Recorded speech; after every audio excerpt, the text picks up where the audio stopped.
Hello students, this is your geography online classes.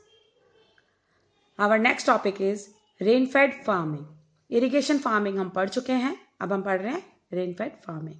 In this type of farming, the main source of moisture for soil and crops is rainfall. ये जो farming है इसके अंदर जो soil का जो moisture है उसका सोर्स क्या है, यानी सॉइल को मॉइस्चर कहाँ से मिलेगा? रेनफॉल से मिलेगा. क्रॉप्स को वाटर कहाँ से मिलेगा? रेनफॉल से मिलेगा. Rain-fade farming is done in the area of dry lands and wetlands. अगर जनरली हम बात करें तो हम रेन फेड फार्मिंग को हम क्लासिफाइड करते हैं ड्राई लैंड्स में और वेटलैंड्स में. अब हम इन दोनों में डिफ्रेंशिएट करेंगे.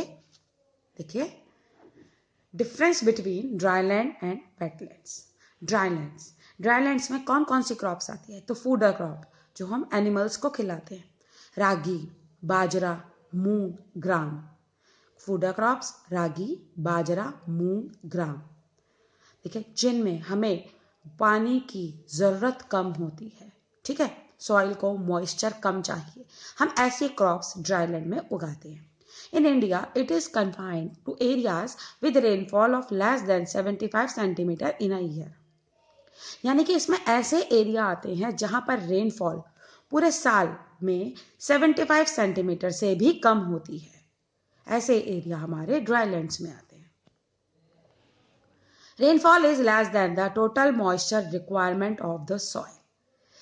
रेनफॉल कितनी होती है? जितनी उस सॉइल को मॉइस्चर की जरूरत है ना, उससे कम रेनफॉल होती है. वो एरिया ड्राई लैंड्स में आते हैं. This area face problem of drought. ऐसे एरिया ड्रफ्ट की प्रॉब्लम को फेस करते हैं. Methods of water conservation are used. Water conservation के मेथड को यूज किया जाता है. Also water harvesting is carried out. Water harvesting भी की जाती है. अब देखिए, अब आता है आपका wetland. Rice, jute, sugar cane, ये क्या है? क्रॉप्स है. किसकी? वेटलैंड्स की. वेटलैंड देखिए यहाँ पर बारिश ज्यादा हो रही है. ठीक है, वहां वो एरिया आपके वेटलैंड्स में आएगा और उसके अंदर क्रॉप्स हैं, ऐसी क्रॉप्स उगाई जाएंगी जिनको पानी ज़्यादा चाहिए. Rice, jute and sugar cane. Rice जिसे बॉईल करने में हमें ज़्यादा पानी चाहिए, हो गया वेटलैंड. शुगर केन, इसमें जूस ही जूस होता है ना, वेटलैंड में. And jute. Rainfall is more than the total moisture requirement of the soil during rainy season. Rainfall जो है वो टोटल मॉइस्चर जितना सॉइल को चाहिए उससे ज़्यादा होता है, रेनफॉल होती है. This area face problem of flood, soil erosion. और ऐसे एरिया फ्लड और सॉइल इरोजन की प्रॉब्लम को फेस करते हैं. Agriculture is practised in this area due to excess of water. और ऐसा एग्रीकल्चर किया जाता है जिनमें ज़्यादा पानी की ज़रूरत होती है, जैसे कि आपका जूट हो गया, आपका राइस हो गया, आपका शुगर केन हो गया. नेक्स्ट टॉपिक है food grains.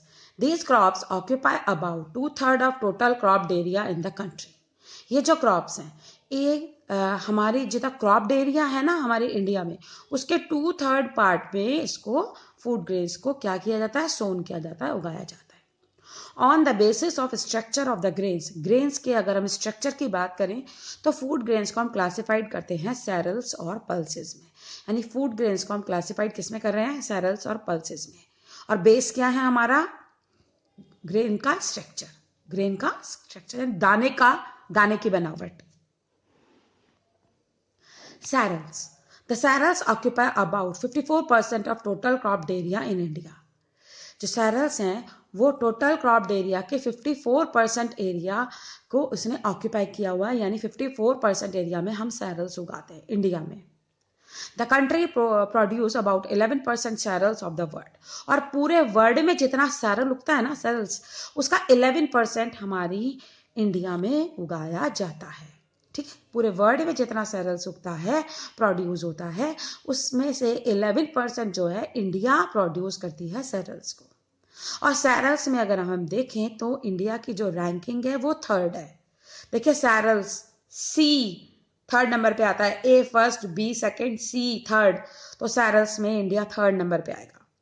First China, second USA, 3rd India. Okay, first China, second USA, 3rd India या CU India, CU India. Next, India produces a variety of cereals which are classified as. हमने cereals को भी classified किया है fine grains में and coarse grain में. Fine grains में rice and wheat आते हैं और कोर्स ग्रेन में आते हैं ज्वार, बाजरा, मेज and ragi. Fine grains rice, wheat. Coarse grain में ज्वार, बाजरा, मेज and ragi. Okay, thank you.